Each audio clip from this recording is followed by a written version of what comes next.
están? Bienvenidas, bienvenidos a esta nueva clase del ciclo sobre la Revolución Francesa. En este caso, para charlar sobre la figura de Maximilien de Robespierre. Mi nombre es Enzo Completa, soy el profesor titular de Doctrinas e Ideas Políticas 2 y me parece importante detenernos en la figura de este revolucionario de profesión. Es imposible hablar de la Revolución Francesa sin dedicarle un capítulo a Robespierre. Un joven burgués de gran capacidad de oratoria, de gran capacidad intelectual y para el análisis político, que en algún momento de la historia de Francia, al menos durante algunos años, fue el hombre con más poder en todo el país, ¿sí? Y lo ejerció con una gran frialdad, con una gran crueldad o dureza.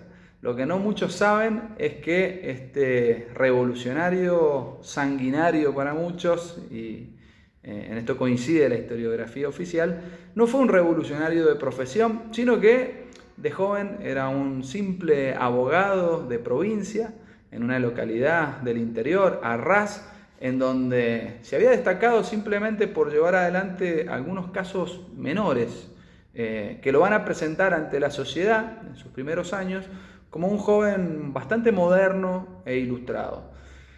El caso que lo catapulta de alguna manera a la fama en su pueblo es el famoso caso del pararrayo, ¿sí? Rápidamente lo resumo. Un tal Visery había comprado un pararrayo y lo había puesto en su propiedad. Y sus vecinos, lejos de estar contentos con esta adquisición, acusaban a Visery y al pararrayo de atraer las descargas eléctricas. Robespierre agarra este caso y no solo va a hacer una defensa de Visery y del pararrayo, sino más bien de la ciencia y del progreso en contra de la superstición popular, podríamos decir de alguna manera.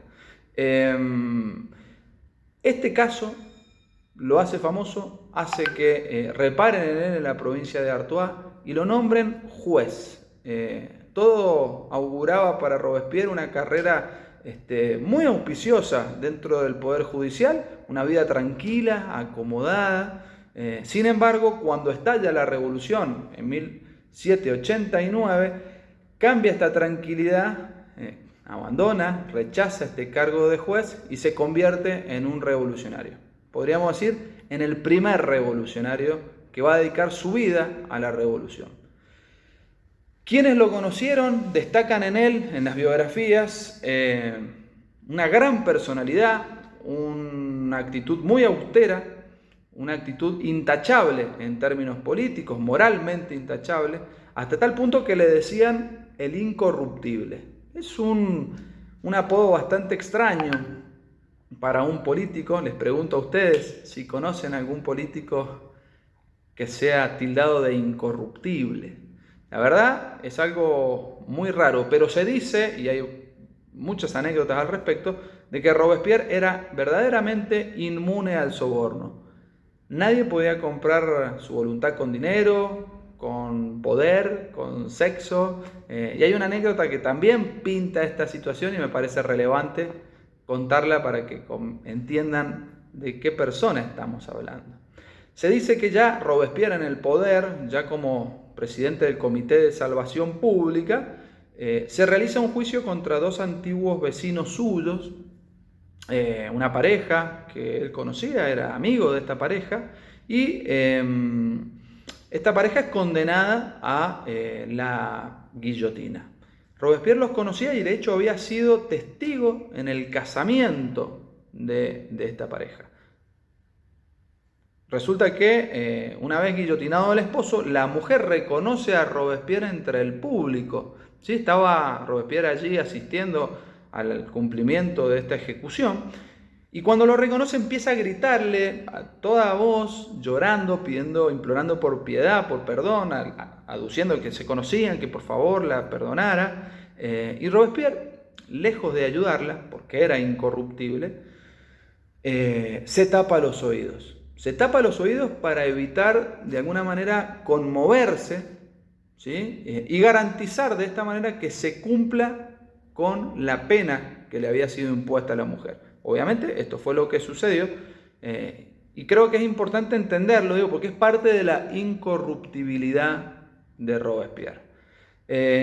Seguramente esta historia para algunos pintará a un loco, a un tirano, a un sádico, para otros a un gran héroe de la revolución, a un republicano que no deja que de ninguna manera se pueda comprar su voluntad, ¿sí? Al día de hoy, Robespierre sigue dividiendo a los franceses, sigue existiendo una grieta sobre la figura, entre quienes por un lado reconocen su lucha en favor de la libertad y por el otro lado de la libertad y de la igualdad y de la fraternidad y en contra del despotismo del rey, y por el otro quienes lo señalan como un tirano, como un loco, asesino y malvado. Quizá por esta razón en Francia no hay un monumento a Robespierre, apenas una pequeña estatua en su ciudad natal, en Arras, con una placa ya bastante oxidada, pero en París casi nada. Sí, una estación de trenes, de subterráneo en realidad, en un ramal bastante alejado, bastante secundario, que no se condice con la importancia que tuvo su figura. Algo parecido a lo que sucede con Juan Manuel de Rosas aquí en Argentina, ¿no? Como si fuesen los malditos de la historia oficial, en este caso de la francesa. Yendo rápidamente a la carrera de Robespierre, fue bastante meteórica. De ser un desconocido, un abogado, pasa, tras la muerte del rey, de Luis XVI, a ocupar el primer plano de la escena política de Francia. Podría haber asumido el poder, la totalidad del poder, pero Robespierre no quiso ser rey, no quiso ser primer ministro, no quiso ser emperador o presidente, y podría haberlo conseguido porque tenía un gran grupo de seguidores jacobinos y una fuerza de choque de los sansculottes, los sansculottes son sin culotes, es decir, el culot era la calza que usaba la clase más alta y acomodada. El pueblo sansculotte no tenía ese dinero y usaba, por supuesto, ropa de trabajo. Y esta fuerza política respondía a Robespierre. No lo hizo. Robespierre fue diputado en los Estados Generales y también en la Asamblea Nacional, entendiendo que ese era el cargo más importante de todos los cargos que podía llegar a ocupar, porque este cargo implicaba el honor de representar al pueblo, ¿sí? Por esta razón, lejos de él describirse como el incorruptible, él aludía a sí mismo en sus discursos como el representante del pueblo. Para él no había un título mayor que el de representar al pueblo. Y el pueblo era estaba bastante en efervescencia. Proliferaban los tribunales del pueblo, las matanzas salvajes para reprimir cualquier tipo de oposición al nuevo gobierno revolucionario. Y en época de revolución, el que pierde muere rápidamente, ¿no? La lógica de purga de la revolución fue casi siempre la misma. Los revolucionarios más violentos purgaban o eliminaban a los revolucionarios más moderados.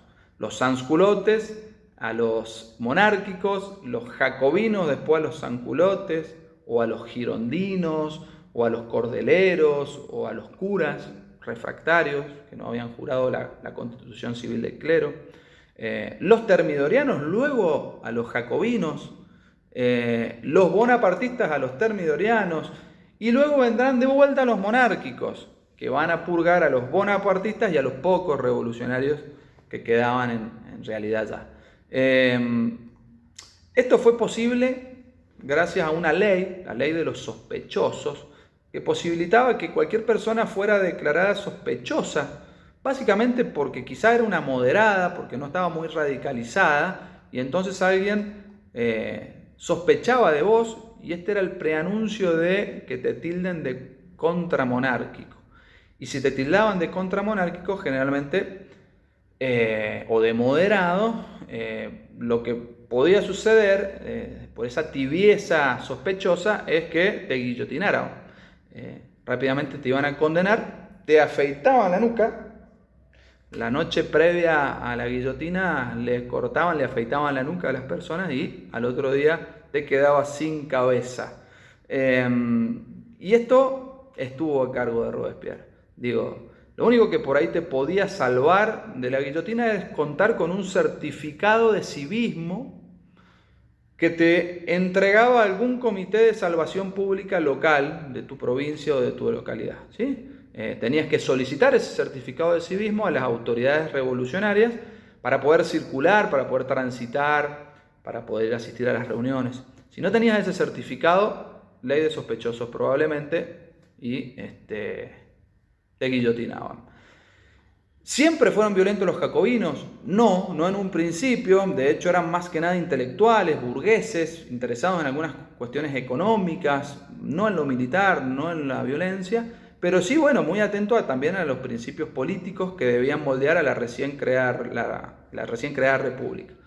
Cuando el rey se va al extranjero, intenta huir y es detenido y entonces se promueve su juicio y su, condena a muerte, allí Robespierre, como líder de los jacobinos, toma, mucha relevancia pública y es uno de los principales promotores de la condena a muerte de él y de su esposa. No porque estuviera a favor de ver correr sangre simplemente, sino que había una justificación ideológica y política detrás de la condena a un rey que quería huir al extranjero para dar información a las potencias imperiales de Prusia, de Austria, que querían invadir Francia para reponerlo en las funciones. Ser enemigo de la revolución para Robespierre es ser enemigo del pueblo y por tanto ser enemigo de la humanidad, ¿sí? Y habla en términos de enemigo, no de adversarios políticos. Enemigo de la revolución. Lo que recuerda la lógica del amigo-enemigo que va a desarrollar mucho después otro pensador que es Carl Schmitt, sobre el cual podemos hablar en algún video siguiente.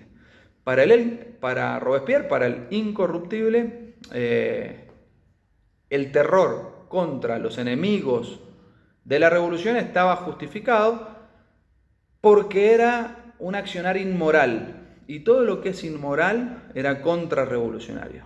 Y ese terror entonces, esa justicia debía ejercerse de manera rápida y sin miramientos, de manera inflexible.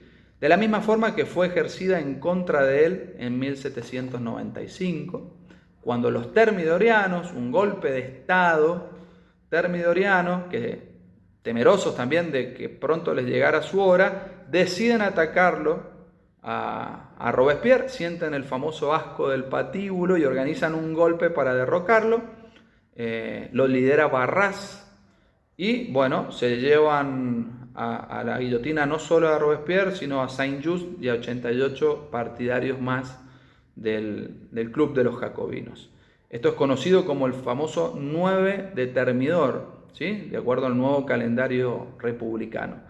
¿Qué pasó? Le disparan, Robespierre se dispara, se intenta suicidar antes de ser detenido, pero no logra matarse, se rompe toda la mandíbula y entonces lo vendan y lo llevan directamente sin juicio previo frente a una guillotina. Llegado, puesto en ese lugar, le arrancan la venda. Imagínense el dolor de que te arranquen una venda que te estaba sujetando la mandíbula. No lo curan, no le hacen juicio, simplemente se la arrancan y mientras está gritando le hacen descender la hoja de la navaja que por supuesto lo deja inerte en el suelo. No se conserva su cuerpo, no hay tumba, sí una escultura de su cabeza, algo que se usaba mucho en la época, Madame Tussaud, que hacía esculturas de cera, hay un famoso museo en Inglaterra. Tuvo en su poder esta cabeza y hizo algunas representaciones artísticas en escultura. Luego de esto la revolución empieza a languidecer, llega el directorio, que es el preanuncio del consulado y esto del imperio, el cual abre la puerta a una nueva monarquía, una nueva dinastía de emperadores y de cónsules, ¿sí? Que va a ser el preanuncio también del retorno de la restauración de los burgueses.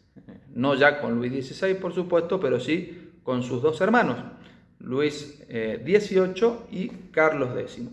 Finalmente, ya para terminar, no podemos desconocer, digamos, que como resultado de la revolución murieron miles de personas en este terror de Robespierre, pero que es un número alto, claro, pero que de ninguna manera se puede comparar con los millones de víctimas sufridas a lo largo de siglos y siglos de feudalismo en Europa, ¿sí? Un sistema que apenas otorgaba derechos políticos al 1% de los ciudadanos o de la población.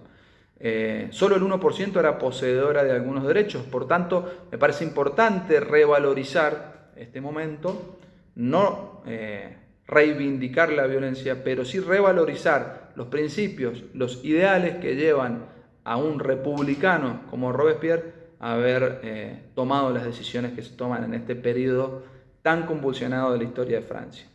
Si llegaste hasta acá, no te olvides, deja un comentario, una pregunta, suscríbete y seguimos en contacto.